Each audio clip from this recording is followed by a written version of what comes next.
نصیب بدلنا ہو۔ تمہاری دعائیں ہی تمہارا مقدر ہیں اور تمہارے خیالات اس مقدر کی حقیقت ہیں۔ تم جب اللہ کے روبرو دعا کے لیے ہاتھ اٹھاتے ہو تب اللہ تمہارا مقدر تمہاری رضا کے مطابق بدلتا ہے۔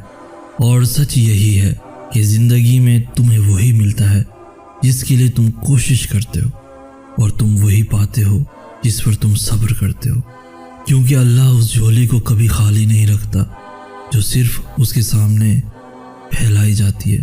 بس مسئلہ یہ ہے کہ تم ذرا سے انتظار کرتے ہو اور تھک جاتے ہو، پھر خود سے ہی گمان کر بیٹھتے ہو کہ دعائیں قبول نہیں ہوتی، یا اب بہت دیر ہو گئی ہے اور اب کچھ بھی بدل نہیں سکتا، حالانکہ وہ رب تو اپنے کاموں میں دیر سویر ہونے ہی نہیں دیتا۔ جو تمہیں دیری لگ رہی ہوتی ہے وہ دراصل اس کی حکمت ہوتی ہے، اور جو بھی